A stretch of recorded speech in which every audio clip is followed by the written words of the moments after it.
किसी ने सच ही कहा है कि भगवान कभी भी किसी के साथ में अन्याय नहीं करते। नमस्कार दोस्तों, आपका स्वागत है हमारे इस चैनल पर। मैं आपका तहे दिल से धन्यवाद करता हूं जो कि आप मेरी इस वीडियो में आए। दर्शकों, आप मेरी इस कहानी में आ चुके हैं तो कृपया इस बड़ी ही छोटी सी कहानी को छोड़ कर के मत जाना, क्योंकि यह कहानी हमारे जीवन में एक नई दिशा दिखाएगी। ये कहानी हमारी सोच को अलग करेगी। यदि हम कुछ गलत सोचते हैं तो हमारी सोच को सुधारेगी। दोस्तों, आइए शुरू करते हैं। एक बार की बात है, एक बार एक व्यक्ति था। उसके बच्चों ने उस व्यक्ति से जिद की कि पिताजी हमें घूमने जाना है और वो भी हमें बोटिंग करने जाना है। पिताजी हमें कहीं बोटिंग कराने के लिए ले चलो। दोस्तों, वह जो व्यक्ति था उसके पास में खुद की ही नाव थी। वह अपनी नाव में अपने बच्चों को बिठाता है और एक बहुत बड़ा जो समुंदर था उसमें अपने बच्चों को ले जाता है। दर्शकों, वह जो समुंदर था उसमें अपने बच्चों को वह जो व्यक्ति था वह ले जाता है। तो क्या होता है कि जैसे ही वह लगभग 20 समुंदर में पहुंचते हैं तो वहां पर जाकर क्या हो जाता है कि एकदम से तूफान आ जाता है। और दर्शक बंधु, जैसे ही तूफान आता है तो वह हपकपाने के बाद में व्यक्ति अपने बच्चों का दर्द करते हुए वह व्यक्ति अपनी नाव को दूसरी तरफ मुड़ा देता है। और दूसरी तरफ जैसे ही वह अपनी नाव को मुड़ाता है तो आगे जाकर उसने क्या देखा कि बीच समुंदर पर एक टापू बना हुआ है। दोस्तों, उसने तूफान से बचने के लिए अपनी नाव को उस वहीं पर छोड़ दिया और वह अपने बच्चों को लेकर के उस टापू पर चढ़ गया। वहां पर एक बड़ी ही छोटी सी गुफा थी जहां पर वह अपने बच्चों के साथ छुप गया। जैसे ही तूफान निकल गया तो उसने जैसे ही अपनी नाव की ओर देखा तो उसकी नाव आंधी और पानी के बहाव से बह गई। अब वह, उसके बच्चे और वह व्यक्ति टापू पर ही फंस गए।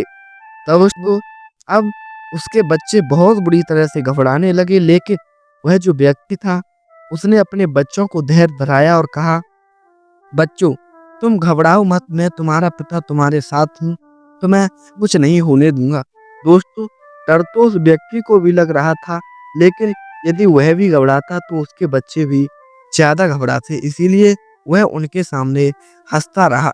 अब उसने क्या किया कि अपने बच्चों की मदद से वहां पर जो भी लकड़ियां वगैरह थी वह लकड़ियों एकत्रित किया, इकट्ठा किया और उससे उसने एक घर को बना करके तैयार किया। दोस्तों, उसने सोचा कि ऐसे हम कहाँ रहेंगे, इसलिए इस टापू पर हम 1-2 दिन, जब तक हमारे पास कोई व्यक्ति नहीं आ जाता तब तक हम अपना घर बनाते हैं और यहीं पर रहेंगे। लेकिन दोस्तों, जैसे ही उसने घर बनाया और वह अपने बच्चों के लिए थोड़ी दूर पर गया, वैसे ही क्या होता है दोस्तों कि उस जो झोंपड़ी थी जो उन्होंने बनाई थी, उस झोंपड़ी में आग लग गई। दोस्तों, जैसे ही उस व्यक्ति ने इतनी बात देखी कि मेरी झोंपड़ी में आग लग चुकी है, तो वह व्यक्ति अब तो अंदर से टूट गया, दुखी हो गया, क्योंकि तब तक रात के 10 बज चुके थे। अब रात हो चुकी थी। अब उसने सोचा था कि अब मैं क्या करूं, अब मैं 1-2 दिन यहाँ पर कैसे रहूंगा। जो भी लकड़ियां थी इससे तो मैंने यह घर बनाया था, इसमें भी न जाने कैसे आग लग गई। अब मैं यहाँ पर फंस गया।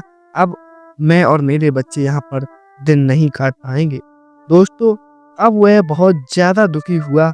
अब वह अपने बच्चों को लेकर के वहीं पर पे एक रात सो गया और जैसे ही वह सुबह उठा तो उसने क्या देखा कि वह जो टापू है उसके किनारे पर एक नाव खड़ी हुई है। दोस्तों, वह नाव वहां पर कैसे आई? वह जो व्यक्ति था, वह जो टापू पर फंसा हुआ था, उसने उस नाव वाले से कहा, भाई तुम्हें कैसे पता पड़ा कि हम लोग यहाँ फंसे हुए हैं? तुम यहाँ कैसे आ गए? तभी दोस्तों, वह जो नाव वाला था उसने मुस्कुरा कर जवाब दिया, भाई आप बड़े ही होशियार हो। आपने अपने जो यह लकड़ियों थी इनमें आग लगा दी, जो कि इससे बहुत बड़ी बड़ी लपटें उठ रही थी, इसीलिए हम वहां पर किनारे पर थे, वहां से ये लपटें हमें दिखाई दी। तभी हम समझ गए थे कि यहाँ पर जरूर कोई ना कोई फंसा हुआ है। तुमने बड़ी ही चालाकी का काम किया है। दोस्तों, अब वह जो व्यक्ति था वह समझ चुका था कि यह आग मैंने नहीं लगाई, ये भगवान ने लगाई है। और भगवान ने क्यों लगाई है? क्योंकि वह मुझे बचाना चाहता था। दोस्तों, यह छोटी सी कहानी हमें बहुत बड़ी सीख देती है।